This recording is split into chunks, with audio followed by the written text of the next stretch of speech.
Batya, what's on your radar?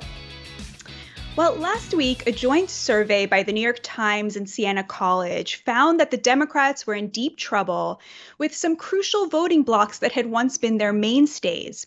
For the first time, Democrats had a larger share of support among white college graduates than among non-white voters. The survey found that the Democrats are losing the multiracial working class to the Republicans by 11 points, while winning the college educated by 23.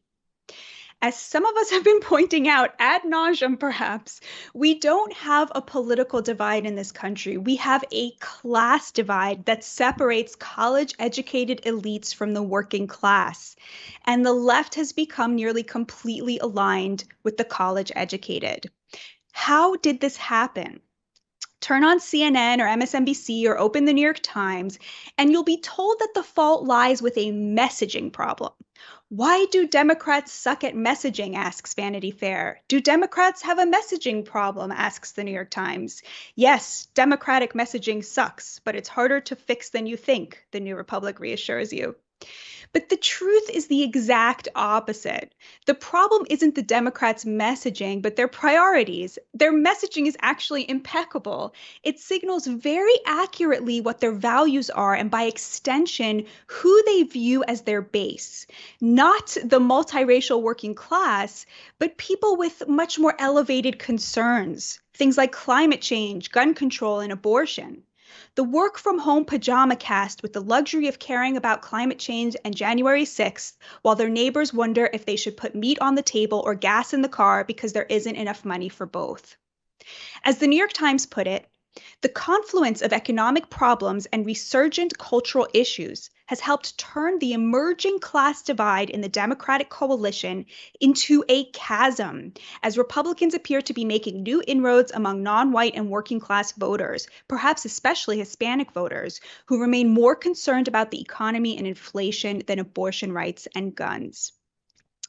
Working class voters of all races are hyper-focused on historic gas prices, which are up 60%. As a result, inflation reached a 4-decade high of 9.1% in June. It's not just gas, of course. Eggs, chicken, meat, and electricity are all up by double digits. 2/3 of Americans are living paycheck to paycheck.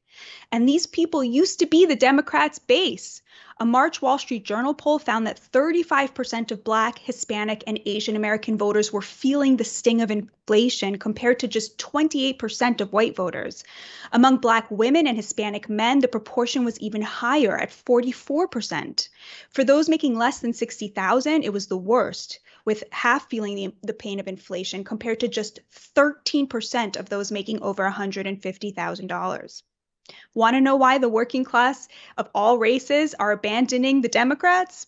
That's why. Charles Stallworth, a union railroad worker out in Houston, polled 100 of his fellow blue-collar workers for a piece in Newsweek. He found the same thing. To a person, their top two concerns were crime and inflation. You know what no one mentioned, writes Charles? January 6th, or LGBT rights, or abortion.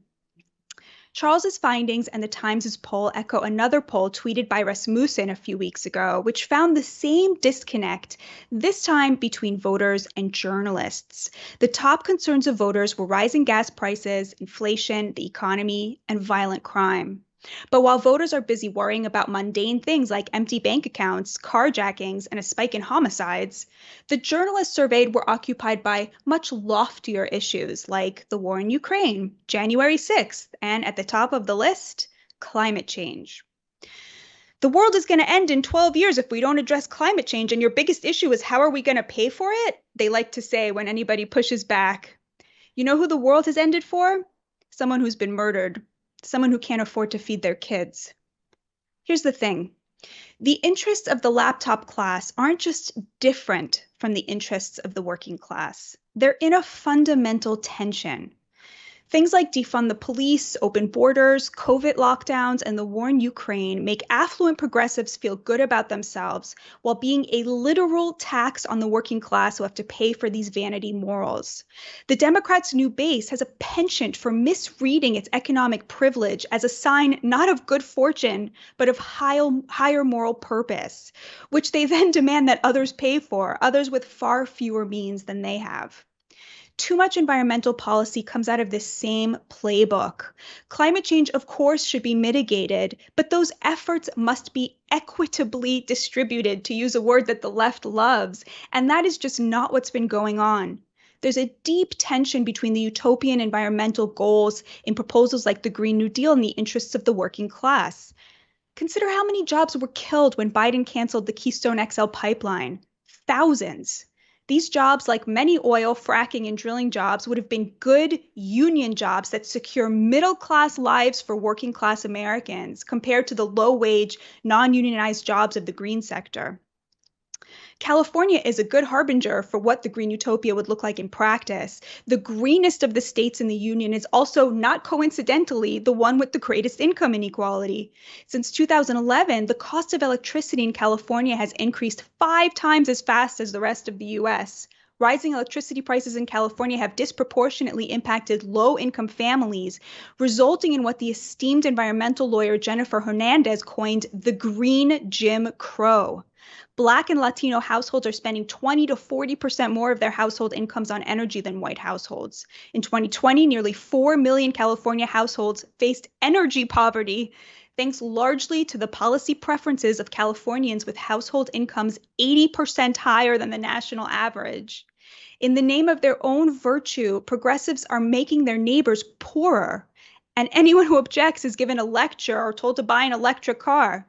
Don't have $70 in your bank account to fill up your car with gas? No problem. Just buy a $60,000 electric vehicle. We put a $12,000 rebate and build back better.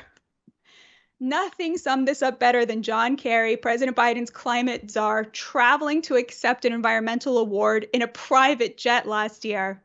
It's the only choice for somebody like me who is traveling the world to win this battle, was how a visibly annoyed Kerry defended himself to a reporter last year.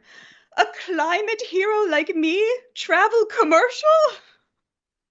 It's true that inflation right now is a global problem. Laying it all at President Biden's feet is unfair. But whatever he could do to make it worse, he has done, starting with canceling the Keystone Pipeline and up through this month when the Wall Street Journal reported the administration plans to block 11 new oil lease sales for offshore drilling over the next 5 years. Defenders of the Democrats point to Build Back Better as proof that it's the Democrats who represent the interests of the middle class. But a huge part of that legislation, $500 billion or so, was allocated to combating climate change, much of it through handouts to corporations willing to go green.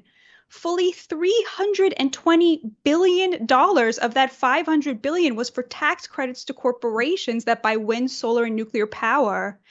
This may have some limited benefit for the environment, but asking middle and working class Americans to hand over $300 billion in taxpayer dollars to corporations whose CEOs fly their own private jets is exactly the kind of elite moral preening at the expense of the lower classes that deserves to be met with significant side-eye.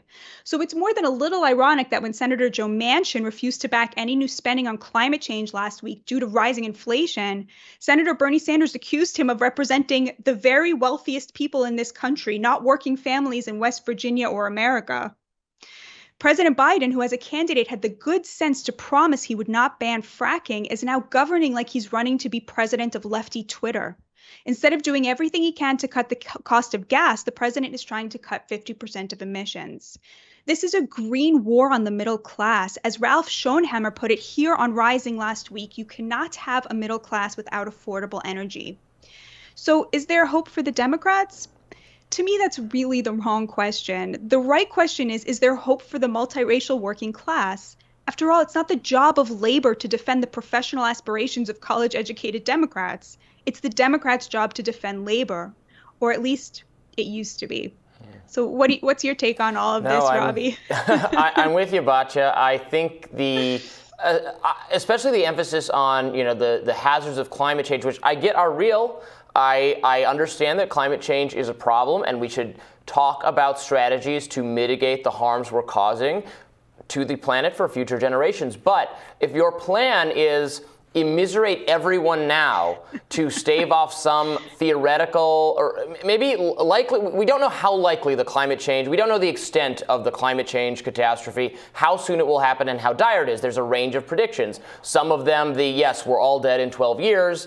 It sounds a little bit fanciful because that never seems to pan out previously when it's forecasted and we exceed the forecast. And then there's slight harms, and then there's something in between. Again, we should absolutely have reasonable solutions and conversations to address the scary stuff, but you can't just expect everyone to starve and be miserable now. You can't do it. It's not a plan people will accept. People are not going to vote for misery now unless they're very affluent and they're minimally affected by it, as you point out. That's why the people who so frequently sound the bell on it being a catastrophe and we have to do everything possible to even to harm our economic growth or our opportunities right now, those are people who don't have to sacrifice anything. Every time. Yeah. And who don't sacrifice anything when push comes to shove, still take their private jet to the Climate Awareness Summit.